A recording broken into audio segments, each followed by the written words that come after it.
RUB కింద నుంచి వచ్చేవారు చాదర్ఘట్ రోటరీ రాగానే వాళ్ళు రైట్ తీసుకొని చాదర్ఘట్ బ్రిడ్జి ద్వారా రంగమహల్ జాంబాగ్ ద్వారా ఎంజే మార్కెట్ వెళ్తున్నారు అందరూ చాలా వరకు.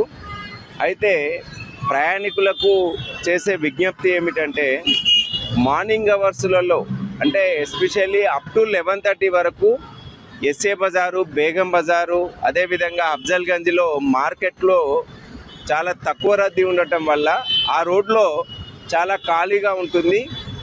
మలక్పేట, ముసారాంబాగు, సైదాబాదు, దిల్సుఖ్ నగర్ నుంచి వచ్చే ప్రయాణికులు ఎస్జే రోటరీ దగ్గర రైట్కి తీసుకోకుండా అలానే స్ట్రైట్గా ఎంజీబీఎస్ వైపు పోయినట్లయితే అక్కడి నుంచి సాలార్జంగ్ రోటరీ ద్వారా రైట్ టర్న్ తీసుకొని శివాజీ బ్రిడ్జి ద్వారా అఫ్జల్గంజ్, ఎస్ఏ బజారు, అదేవిధంగా ఎంజే మార్కెట్కి వెళ్ళి ఎంజే మార్కెట్ ద్వారా స్ట్రైట్గా వెళ్తే జీపీఓ, నాంపల్లి, హ్యాబిట్స్ వెళ్ళొచ్చు.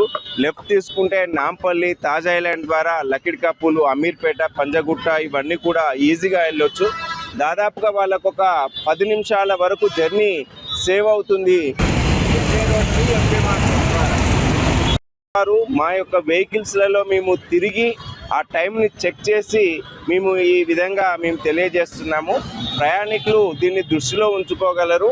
ముఖ్యంగా దిల్సుఖ్ నగర్, సైదాబాద్, ముసారాంబాగ్ నుంచి వచ్చేవారు చాదర్ఘట్ రోటరీ దగ్గర Chaderghat police station, Chaderghat bridge వైపు కాకుండా మీరు స్ట్రైట్గా ఎంజీబీఎస్ వైపు వెళ్ళి అక్కడి నుంచి రైట్కి తీసుకొని శివాజీ బ్రిడ్జి ద్వారా వెళ్ళినట్లయితే మీకు ఒక 10 నిమిషాలు టైం సేవ్ అవుతుంది. అది ఓన్లీ మార్నింగ్ అప్ టు 11:30 వరకు మాత్రమే. ఆ తర్వాత మళ్ళీ మీకు అక్కడ ట్రాఫిక్ ఉంటుంది కాబట్టి మీ ఇష్టం వచ్చిన దారిలో వెళ్ళవచ్చు.